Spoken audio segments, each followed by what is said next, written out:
This tells you the times we're in. Anthony Mackie shares how he's raising his sons amid the death of the American male. Let me play the video. Humble? This is him on the Pivot podcast. Like, my boys have never had a pair of Jordans. You know, my boys don't do all that internet fly shit. I'm like, your kids. And no, I don't give a I could be the biggest star in the world. Do not let me catch you being stupid. Mm-hmm. Do not. And my oldest gets it. My 15-year-old, he tells the other ones, he's like, yo, don't make dad mad. Because once you get one that's right, he gonna straighten the other ones out. Mm-hmm. So it's just that thing of, in the past 20 years, we've been living through the death of the American male. They have literally killed masculinity in our homes and our communities, for one reason or another. But I raised my boys to be young men. And however you feel about that, you feel about that. Right. But my boys will always be respectful. They will always say, yes, sir, yes, ma'am. No, sir, no, ma'am. They will always say thank you. They will always open the door for a lady. They will always make sure that their mother is taken care and provided for. They will always be men. And that's always, since they were 2 years old. Every time I left for a job, I tell my 15-year-old, you're the man of the house. You make sure these doors are locked every night, this alarm is on, you text me or you call me every night before you go to bed and you wake up. I love that. Because we're men. If I'm not there to protect, he got to be there to protect. Because you can have all the money in the world, climb through the window, that money means nothing. Right. You can have all the celebrity in the world, jump through the door, that celebrity means nothing. Yeah. So you got to have a little guard in there, you know? And so for me, it's always that idea of American masculinity is very different. Hold up. So this became a big topic. Virginia says, agree, I personally just identify as American, but even that should be questioned. Honorable says, we'll never drop African American. I see West Africans already plotting to take our shit, and it's strange is men are leading there, so to drop it. It's just a constant shift. Yeah. Which is funny because Africans I've seen in Africa are now calling themselves black. So if you say black American, then they're going to say I'm black and I'm American. If you say African American, they're going to say I'm African and I'm American. So there's no way to detach from them or to just just separate from them through just name alone. You have to stick to something and just let it be understood that this is what it is. Adam says, dude here is a clown. Talks about destroying masculinity, but then go on to talk about how homosexuals are also there in the community. Well, that's what's crazy that came from this interview, because everybody's began talking about this clip here from the Pivot podcast with Anthony Mackie, where he talked about the death of the American male and masculinity in general. Where he talked about how he's raising his young boys up to be men. I still don't understand the Jordan comment, but regardless, and it seemed like common sense stuff. I did see a lot of people making the point that as a 15-year-old boy, should you put the responsibility on him to be the quote-unquote man of the house? Which has always been normal in society, where the father's in the home and he has to step out, whether it's a business trip or he's going to work for that day and it's a certain, he's going to be gone for a while. Yes, while I'm gone, you, son, you are the man of the house. And I saw a lot of women taking that and saying that creates an entitlement to women, saying that when dad's not home, the person who has authority over the mother and the other sisters or whatever is the oldest male. So they started pushing that feminist thinking, and I disagree with it, but yeah. Mark says there are plenty of sisters that want to drop it.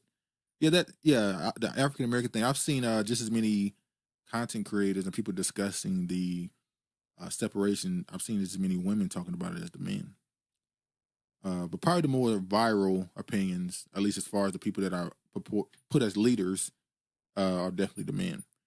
Jenna says, I immediately thought of his gay episodes on Black Mirror. That's another thing. When he said this comment, the first reaction I saw from a lot of people, and mine as well, was, well, you help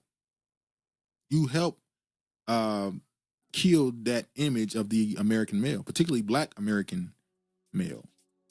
When you did an episode where you falling in love with your gaming friend over your beautiful wife, it's like you help that.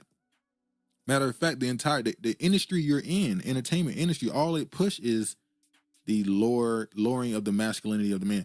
The TV show Paradise. So I watched the entire season of Paradise, and the big debate started with the lead character, the black husband, and how he didn't tell his wife to stay in D.C. and allow her to go to Atlanta for an opportunity she wanted.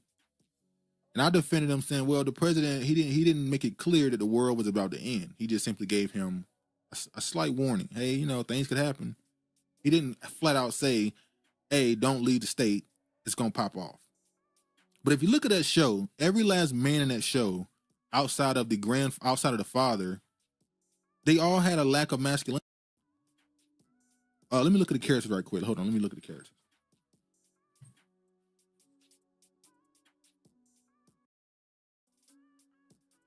Exactly, K. Brown. He wife to do as she will when he had an inkling that things are going to pop off. She disobeyed anything he wanted, said, I don't care. I'm going to go to Atlanta. Even though I got a husband and 2 kids, I'm going to Atlanta because I want to. Cal, the president, his father directed his entire life. He didn't make any decision for himself until he died. The Sinatra woman, her husband, we don't even see him on the show that often. The antagonist or the villain in the movie is a woman. She's the most masculine, one of the most masculine people on the show. Agent Williams, the one, Billy, he was killed by the woman who was the real assassin on the show, who, you know, no emotion, heartless. It's just, even on that show alone, you wouldn't consider that a strong masculine male on that show. The dude who tried to kill the president had a seemingly homosexual attraction to the black dude that helped them build the place, who got sick and died. So television in general don't push that image.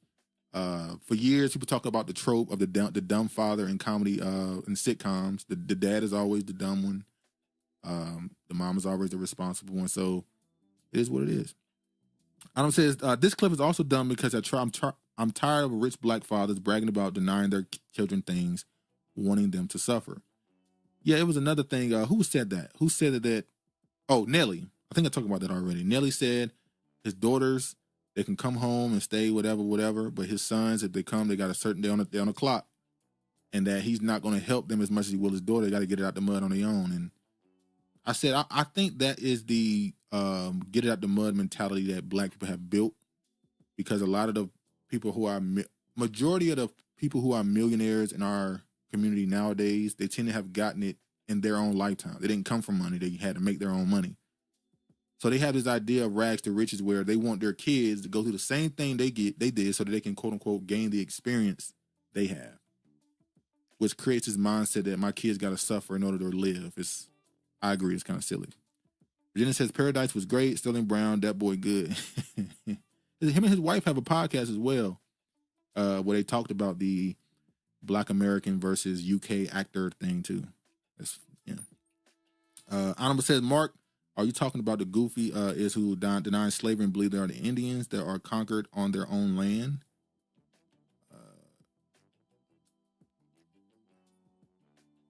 We can move on.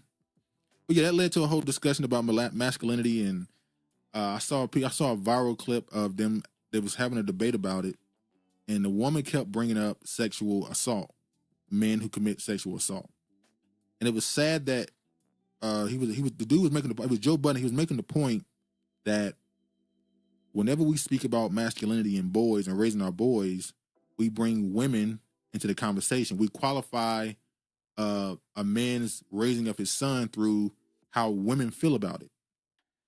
And she kept bringing up sexual assault. She kept tying a man who commits sexual assault to masculinity, and it don't make sense. It's like every week we see a story of a woman molesting or having some type of affair with some young boy in high school, but yet we don't tie a woman doing that to her femininity. It's just a woman committed a crime. It ain't tied to her gender, but it is what it is. And I want to play this one too, because this goes back to the whole dress situation. They don't like me in Hollywood. Why do they not like you in Hollywood? I don't wear dresses. I don't do that gay stuff on TV. You have to get some other black person to do that stuff. I'm talking, that's gutter. But they all confess they love the Lord. But you cannot compromise yourself if you love the Lord. So I play tough guys, but young kids want to be soldiers. Young kids don't want to follow a got to wear a dress. Yeah. I never saw that clip until this situation happened with Anthony Mackie and somebody posted this. Because maybe look at his career a little different too, because he always played that, like you said, he always played that menacing, bully. But he wasn't willing to wear that dress. All right, let's move forward.